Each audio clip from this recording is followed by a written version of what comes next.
నవ్యాంధ్ర పాలకుడై నువ్వే గెలవాలి. నాయకుడా నాయకుడా మా తోడై నువ్వుండాలి. మేమంతా నీ వెంటే ముందడుగెయ్యాలి. ప్రతి ఊరు నీ పరిపాలన కోరింది. ఓ ప్రతి వాడ నీకే మద్దతు పలికింది.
అనుకున్నాం సార్.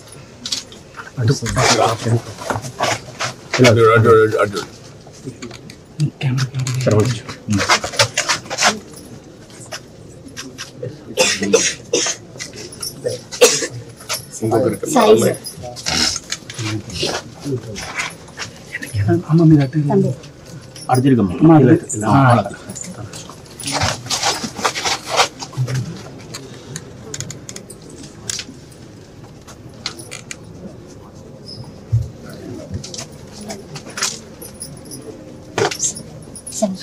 మీరు సర్వంత్ సార్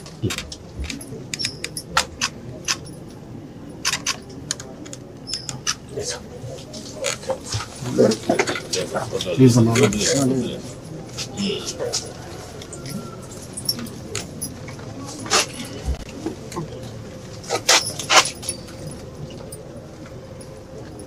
కొంచెం ప్లీజ్. థ్యాంక్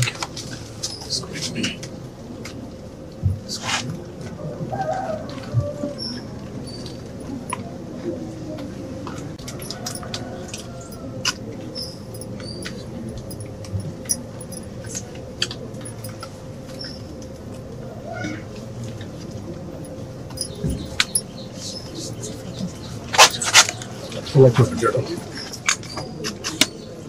కొంచెం ఇట్రండి ముకుందండి.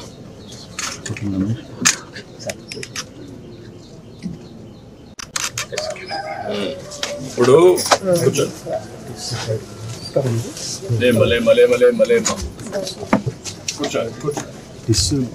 పేదవాళ్ళ కోసమే మనం ఈ పింఛన్ ఇస్తున్నాం. అదే మాదిరిగా సరే మీకు ఇల్లు లేదు, ఇల్లు కట్టేయమంటాం. మీకు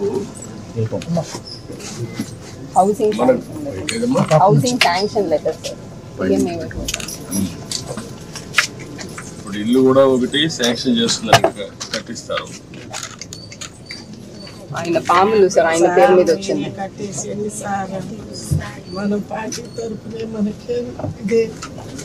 ఇప్పుడు ఇది తీసుకోండి అమ్మా. మీరు సిఆర్డిఏ మీరు కలిసి ఏరియాలో ఉండే వాళ్ళకి ఇల్లు ఇలాంటి వాళ్ళకి కొంతమంది కట్టుకోలేని కూడా కట్టిద్దాం.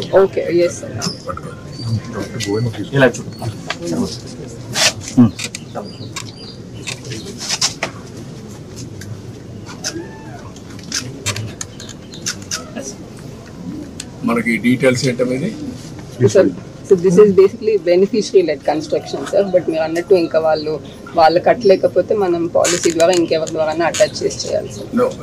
What is the amount? 1.8 1.8 నేను ఇల్లు కట్టిమంటాను, చెప్తాను, కట్టి మీకు ఎట్లా చేయాలో చేస్తాను అన్నట్టు చేపిస్తాను. దానికంటే ముఖ్యంగా ఇప్పుడు ముగ్గురికి బెనిఫిట్ వస్తుంది. ఇంట్లో నీకు రాబోయే రోజుల్లో 4,000 వస్తుంది, ఆవిడికి 5,000 వస్తుంది, మీకు ఒక 4,000 వస్తుంది.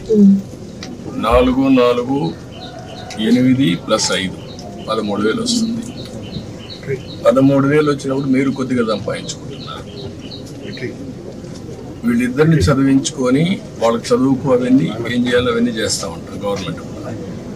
కానీ 10 రూపాయలు సంపాదించుకునే మార్గం ఎందుకు ఆలోచించకూడదు? మీరు సంవత్సరానికి అంటే ఒక పద్ధతి ప్రకారం చేస్తే ఎప్పుడూ పేదరికంలో పుట్టి పేదరికంలో చనిపోయి ఇల్లు కూడా లేకుండా అవస్థపడి వర్షానికి పొలాలు చేశారు సార్. పొలాలు చేసి అవన్నీ అప్పులు పాలయ్యాడు. అప్పులు పాలయ్యితే ఇప్పుడు దాకా తీర్చాము, అయిపోయింది. ఇంక ఇల్లు వేసుకుందామని అనుకుంటే మా స్థానం లేదు సార్, అందుకని అయిపోయింది. ఇక్కడ ఎవరైనా మీకు బయట వాళ్ళు ఎవరైనా గైడ్ చేస్తే కదా, నేను ఏమనుకుంటున్నానంటే మీకు ఒక ఆలోచన ఉంటుంది. మీ ఆలోచన రైట్ ఆర్ రాంగా. ఇప్పుడు ఈ అబ్బాయి ఉన్నాడు అనుకోండి, కానిస్టేబుల్ అవుతాననుకున్నాడు, పోలీస్ అనుకున్నాడు, వీడు లాయర్ కావాలనుకున్నాడు. ఇవి రెండు అయితే ఇంకొక 5 ఏళ్ళలో 10 ఏళ్లలో వీళ్ళిద్దరు బాగా చదువుకున్నారు అనుకోండి, ఉద్యోగాలు వచ్చాయనుకోండి, వాళ్ళ జీవితాలు స్థిరపడితే మిమ్మల్ని కూడా చూస్తారు. మీరు ఎమ్మెల్యే ఉన్నాడు, మీకు ఇక్కడ మంచి ఎమ్మెల్యే